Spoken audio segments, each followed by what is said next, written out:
নমস্কার বন্ধুরা, সবাই কেমন আছেন? আশা করি খুব ভালো আছেন। আপনাদের আশীর্বাদে আমিও খুব ভালো আছি। কাকুলির আরেকটি নতুন ব্লগে আপনাদের স্বাগত জানাই। কলকাতায় যা ঠান্ডা পড়েছে, কথা বলতে গেলেও মুখে আটকে যাচ্ছে, জড়তা ভাব আসছে, হাত তো অবশ হয়ে যাচ্ছে। সবথেকে বেশি কষ্ট হচ্ছে বাসন মাজতে। অনেক রকমের রান্না খেতে ইচ্ছা করছে, ইচ্ছাটা আছে, কিন্তু বন্ধুরা করতে ইচ্ছা করছে না রান্না। এতটাই ঠান্ডা, রান্নাঘরে গেলে পা আর হাত দুটো যেন অবশ হয়ে যাচ্ছে। কারণ বিগত মনে হয় 10 থেকে 15 বছর এই রকম ঠান্ডা কিন্তু আমরা কোনো দিন পাইনি। আমি তো অন্তত পাইনি, তার আগে হতো কিনা জানি না। তো আজকে আমাদের জয়গুরু, তো আজকে নিরামিষই হলেই তো আমাদের অনেক রকমের রান্না করতে হয়। কষ্ট হচ্ছে, তারপরও করতে হবে তো রান্না। রান্না না করলে খাবো কি বলুন বন্ধুরা? সবজিপাতি তো সব কাটাকুটি হয়ে গেছে, কেটে নিয়েছি। ঘরে যা ছিল সব কাটাকুটি। এখন তো 10টার কমে, মানে সূর্যের আলো তো দেখাই যায় না, 10টা 11টা বেজে যায়। আজকে তো হচ্ছে রীতিমতো মার্বেলে চটি ছাড়া তো দাঁড়ানোই যাচ্ছে না। এখানে কড়াইতে তেল দিয়ে দিয়েছি, আর ফোড়নে দিয়ে দিলাম আদা, তেজপাতা, সর্ষে, রাঁধুনি, মৌরি আর মেথি। এই দিয়েই ডাল সম্বর দেব। আমরা তো শোকত ডাল এইভাবেই সম্বর দেই। আপনারা কে কে দেন সেটাও আমাকে একটু কমেন্টে জানাবেন। জানেন বন্ধুরা, মজার একটা গল্প আপনাদের কাছে বলি। বাড়িতে যদি 2 ছেলে থাকে, বড় ছেলে যখন বিয়ে করে, তখন ছোট ছেলে মায়ের প্রতি এত দায়িত্বশীল হয়ে যায় না, তখন মাকে রীতিমতো সব সময় মানে বলতেই থাকবে। মানে বড় ছেলে তখন কেউ না, মায়ের কেউ না, উনি মায়ের পেট থেকে তখন বড় ছেলে হয়নি, শুধু ছোট ছেলে হয়েছে। তখন খালি বড় বউ আসলেই তখন বলবে আমার মায়ের, মানে শাশুড়ি মায়ের ছেলে মেয়েরা সবাই বলবে মার বয়স হয়েছে, মার বয়স হয়েছে। এখন বাড়ির বড় বউ শুধু দায়িত্ব, কর্তব্য এগুলো করতেই হবে, তাকে বাধ্যকতা। আর যখনই আবার ওই ছোট ছেলে যখন বিয়ে করবে, তখন মায়ের বয়স একদম 16 থেকে 17 বছর। তখন আর মা এত দরদ আর মায়ের প্রতি হয় না। কড়াইশুঁটি দিয়ে অনেক দিন পরই আবার বাঁধাকপি ঘরে আনা হলো।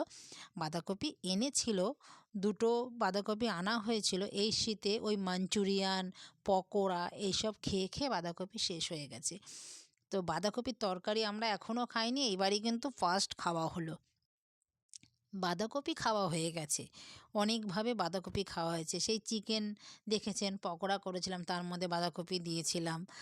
বাঁধাকপিটা অনেকবারই খাওয়া হয়ে গেছে, কিন্তু তরকারিটা খাওয়া হয়নি। আজকেই তরকারি করছি নিরামিষভাবে, ঘি, গরম মশলা দিয়ে, আলু দিয়ে, কড়াইশুঁটি দিয়ে। এরকম বাঁধাকপি খেতেও কিন্তু বেশ ভালো লাগে, আমাদের তো খুব ভালো লাগে।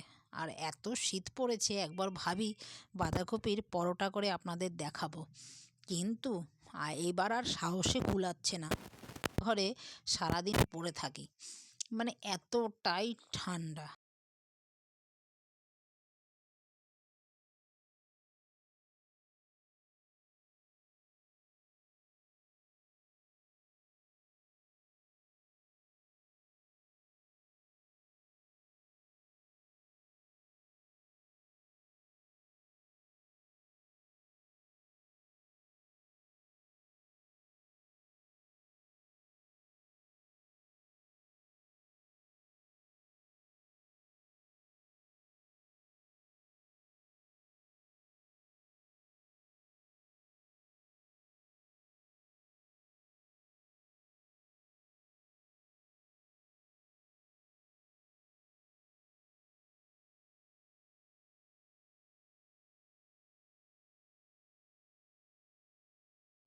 আপনাদের গল্প শুনতে কেমন লাগে? যদি ভালো লাগে, আমি কিন্তু আরও গল্প আপনাদের সাথে শেয়ার করব। কার কার এই রকম অভিজ্ঞতা আছে আমাকে সেটাও কিন্তু কমেন্টে জানাবেন। তো বাঁধাকপি আমি এখন বানিয়ে নিচ্ছি। বাঁধাকপির জন্য তেল যে কড়াইতে দিয়েছি, কড়াইয়ের তেল কিন্তু গরম হয়ে গেছে। কাঁচা লঙ্কা, সাদা জিরে ফোড়ন দিলাম, তেজপাতা দিলাম, দিয়ে এবার বাঁধাকপিগুলো দিয়ে দিলাম। আলু দিয়েছি আগে, আলুটা একটু ভাজা ভাজা হওয়ার পরেই বাঁধাকপিগুলো দিয়েছি। সেদ্ধ করে রেখেছি তো, বেশি সময় লাগবে না। রান্না করতে। একটু নুন দেব, দেখে একটু হলুদ দিলাম, দিয়ে এবার একটু নামানোর আগে ঘি, গরম মশলা, মিষ্টি দিয়ে নামাবো। বাঁধাকপি এইরকম সিম্পলভাবে খেতেই আমরা পছন্দ করি, খুব একটা মশলা দিই না আমরা। একটু সাদা জিরের গুঁড়ো দেবো, তাতে টেস্টটা বেশ ভালো হবে। বাঁধাকপি এরকমভাবে আজকেই আমরা প্রথম খেলাম। বাঁধাকপি সেই শীত পড়তেই আনা হয়েছে, কিন্তু অনেক রকমভাবে খাওয়া হয়েছে, এরকম তরকারি খাওয়া হয়নি। আজকেই এইরকম তরকারি আমি বানিয়ে নিচ্ছি অনেক দিন পরই। 3-4টে বাঁধাকপি আমাদের খাওয়া হয়ে গেছে।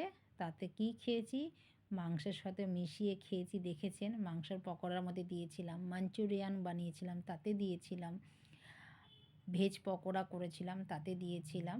তো বাঁধাকপির খেতে ভালোই লাগে। বাঁধাকপি, শীতের বাঁধাকপি এখন খেতে কিন্তু বেশ ভালোই লাগে, যাতে দেবেন তাতেই ভাল লাগে। পাঁচ তরকারিতে দিলেও কিন্তু বেশ ভালো লাগে। দিয়ে দেখবেন আমার নাড়তে নাড়তে কিন্তু বাঁধাকপি হয়েও এসছে এখন। তো বাঁধাকপি খেতে কার কার ভালো লাগে সেটাও জানাবেন। আমাদের বাঁধাকপি খেতে খুব ভালো লাগে, আর বাঁধাকপির পরোটা খেতে তার থেকে বেশি ভালো লাগে। মানে এই শীতের মধ্যে আমাদের এখনও নানা রকমের পরোটা খাওয়া হয়নি। এত ঠান্ডা পড়েছে, এই রান্নাঘরে যেতে গেলেই ভয় লাগে আমার। জল ধরতেই তো মনে হচ্ছে কারেন্টের শর্ট মারছে। কী আর রান্না করব বলুন? তো বাঁধাকপি আমার হয়ে গেছে, এবার বাঁধাকপিটাকে নামিয়ে নেব। এবার মূলোর ডাল বানাবো এবার। মানে আর আমরা মূলো বেশি দিন খাবো না বলেই মূলোর ডাল আজকে বানাচ্ছি। বানিয়েছি শোকতের ডাল, সেটা তো রাত্রে আমরা খাই না, তেতো আছে বলে। তো রাত্রের জন্য আমাদের আবার মূলোর ডাল বানাতেই হবে। আপনাদের দাদা যেহেতু ভাত খায়, ভাতের সাথে ডাল না হলে তো হবে না। আর পৌষ সংক্রান্তি হয়ে গেলে আমরা আর মূলো খাবো না। মাঘ মাসে আমরা মূলো খাই না। তো যতদিন আছে এই মূলোর বড়া, মূলোর ডাল, মূলোর তরকারি এইগুলোই খাবো। তো মূলোর ডাল সোমবার দেওয়া হয়ে গেছে, এবার পাঁচ তরকারি বানিয়ে নেব। পাঁচ তরকারি রাতে রুটির জন্য, যা ঠান্ডা পড়েছে রাতে এখন রুটিই খাচ্ছি।